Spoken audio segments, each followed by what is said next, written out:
श्री राम तथा चारों भाइयों की शिक्षा पूर्ण होने के चारों भाई राजमहल में वापस लौट जाते हैं। उसके कुछ ही समय पश्चात महर्षि विश्वामित्र राजा दशरथ के महल में आते हैं तथा राजा दशरथ से कहते हैं कि उन्हें श्री राम चाहिए ताकि उनके यज्ञ तथा अनुष्ठानों की असुरों तथा राक्षसों से रक्षा की जा सके। नमस्कार दोस्तों, आपका अपना YouTube चैनल रामायण ज्ञान गुरु में आपका स्वागत है। वीडियो अच्छी लगे तो लाइक और चैनल को सब्सक्राइब जरूर करें। ज्यादा विलंब न करते हुए कहानी के तरफ चलते हैं। राक्षस हमेशा हमारे यज्ञ में बाधा डालते हैं और यज्ञ को पूरा नहीं होने देते। इसलिए हम राम को अपने साथ ले जाना चाहते हैं ताकि वह हमारे यज्ञ तथा अनुष्ठानों रक्षा कर सकें। श्री राम तथा लक्ष्मण विश्वामित्र के साथ उनके आश्रम में चले जाते हैं, जहां पर विश्वामित्र श्री राम को बताते हैं कि एक राक्षसी ताड़का उनके हर यज्ञ में विघ्न डालती है तथा उसका विनाश करना आवश्यक है। यह माना जाता है कि राक्षसी ताड़का एक यक्षिणी थी। महापुराण में वर्णित है कि यक्षिणियां स्वयं मां दुर्गा की शक्ति का अंश होती है, इसलिए वे बहुत शक्तिशाली होती है। इसलिए श्री राम और लक्ष्मण विश्वामित्र के साथ राक्षसी ताड़का के निवास स्थान पर जाते हैं और उसको ललकारते हैं।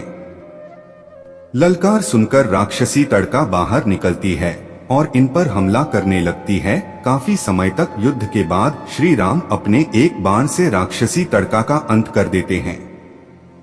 उसके बाद विश्वामित्र श्री राम और लक्ष्मण को अपने आश्रम में ठहर आते हैं। अगले दिन जब ऋषि विश्वामित्र यज्ञ कर रहे होते हैं, तब सुबाहु तथा मारीच नाम के दो राक्षस उनका यज्ञ भंग करने के लिए कुछ राक्षसों को साथ ले आते हैं। लेकिन श्री राम और लक्ष्मण पहले से ही वहां यज्ञ की रक्षा में तैनात होते हैं और मैं दोनों अपने दिव्य बाणों से सभी राक्षसों का अंत कर देते हैं। अहिल्या स्वयं ब्रह्मा देव की पुत्री थी। अत्यंत रूपवती होने के कारण देवराज इंद्र की नियत अहिल्या पर खराब हो गई। इसके पश्चात भी अहिल्या की शादी महर्षि गौतम से हो गई। इससे देवराज इंद्र बहुत क्रोधित हुए और उन्होंने उन दोनों से बदला लेने की सोची। एक रात देवराज इंद्र ने मुर्गे का रूप धारण करके ऋषि गौतम के आश्रम के बाहर जाकर बांग देनी शुरू कर दी। उसकी आवाज सुनकर गौतम को लगा कि सुबह हो गई है और वह प्रतिदिन की तरह अपना कमंडल लेकर गंगा स्नान करने के लिए चल पड़ते हैं।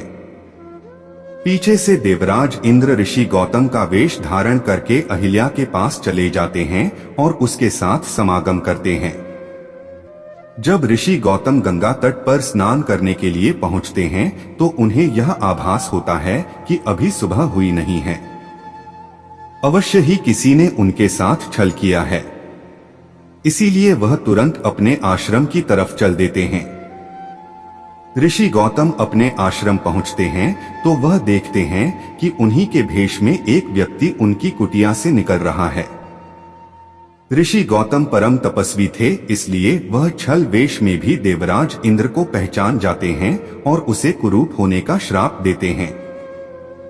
यह सुनकर अहिल्या अपनी कुटिया से बाहर निकलती है। तब वह समझ जाती है कि उसके साथ छल हुआ है और अपने पति ऋषि गौतम के पैरों में गिरकर क्षमा मांगने लगती है। लेकिन क्रोध में भरे हुए श्री गौतम ने उन्हें क्षमा नहीं किया और तुरंत पत्थर में बदलने का श्राप दिया।